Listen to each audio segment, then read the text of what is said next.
In this video, we're going to do question number 2 from our practice problems.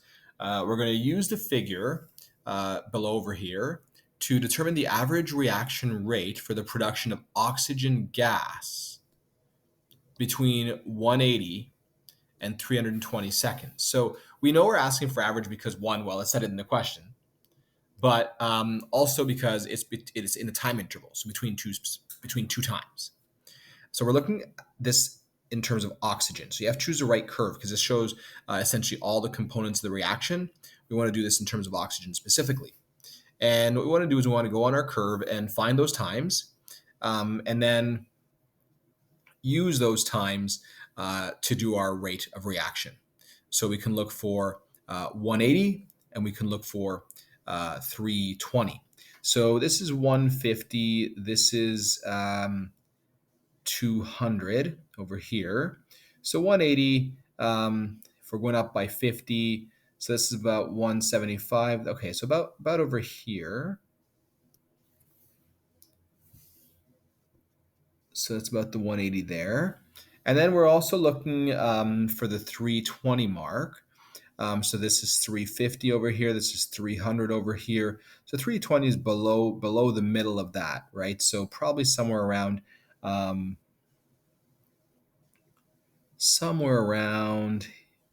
here is where we're looking at. So we are going to calculate essentially the slope that forms between those 2 points there, the slope of the secant. That's what we're trying to calculate, that there. And that will give us our average reaction rate between the 320 and the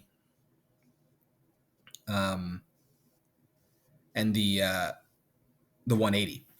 So we need to go find what our rates, our concentrations are at those points.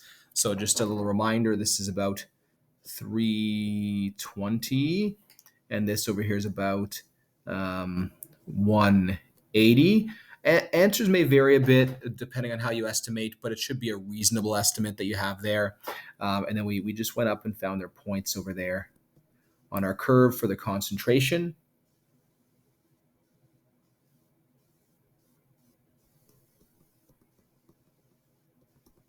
And remember, the whole point of this is to do that the rate is going to be the change in the concentration of Y over the change in X, which is your X-axis, your time. So I put concentration, but that's your time there. So in other words, that's going to be the change in the concentration of O2, that's what we're looking at, over the change in time, that specific time interval. And so we could start plugging in some numbers here.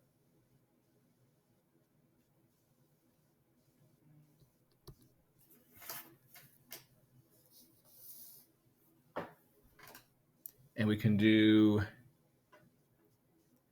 let's put our time first. Time's the easiest one. We'll have 320 minus 180, and that's in seconds. And then what we're going to do is we're going to try to find what our change in concentration is. So let's go find what our change in concentration is at 320. So here we have 0.0025 on this line here, and here we have 0.0050. The midline is about a jump of 0.0012 units, roughly. So down here, we're probably at about 0.0031, maybe 0.030, but I would say about 0.0031. And that's in moles per liter, 0.0031. You might have put 0.0032 or 30, close enough, minus the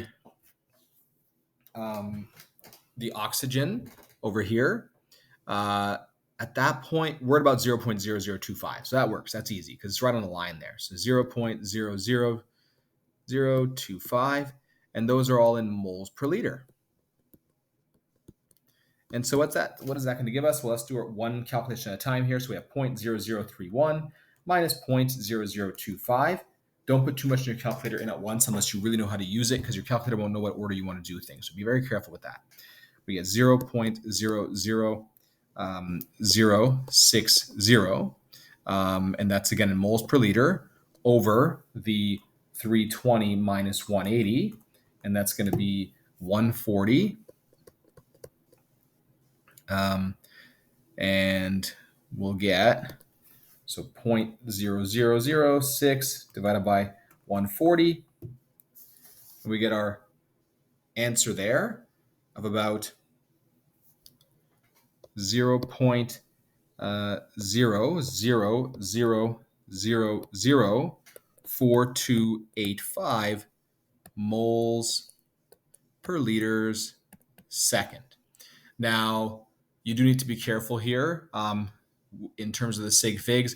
Our time is only given to us in one sig fig. So as a result of that, if we want to write this paying attention to sig figs, we write 0.00000 4 moles per liters second. Now, this on a graph that's very difficult to actually determine if it's actually given to in one sig fig because there's actually measurements in between. So typically speaking, and I'm just going to erase this here, this is from experience, the x-axis with the time does not necessarily mean the number of sig figs provided to you because there's increments in between. So you might have more sig figs in your time than you know. If you want to be safe, yes, I should rewrite this down. Yes, you would go as 0.000, so 1, 2, 3, 4, 5, 4 moles liters second. You would want to do that, but some people, what they'll do is they'll take a look at their y-axis as their number of sig figs, assuming that that is what was meant to be reported when it comes to the significant digits. Since the time here, we just have the whole numbers there based on our division of the scale. So if you did put 2 sig figs in this situation here, it would also be acceptable. You might have put 0.001234 moles liters second. Some students may have written this instead in scientific notation. So I'm just going to show you the various ways you might see answers written. 4.3 times 10 to the power of negative, let's see, 1, 2, 3, 4, 5, 6, negative 6 moles per liters second. So you can also write your answers in terms of scientific notation as well. And a lot of times when you do practice problems in your worksheets and textbooks, you'll actually see the answer provided as scientific notation. So don't get confused if you see that. So what we saw here is how to calculate the rate of reaction from a graph, the average rate specifically of a product being formed. We essentially just found the time intervals told to us. We found the concentrations at those time intervals. We did our change of y over our change in x. In other words, a change in concentration over our change in time. And that gave us our rate of reaction in terms of oxygen production. And it makes sense that our number would be positive right off the bat because our oxygen is being produced, so that curve is going up as opposed to going down. We calculated the slope of the secant. In the next video, we'll take a look at an example of doing an instantaneous rate of reaction.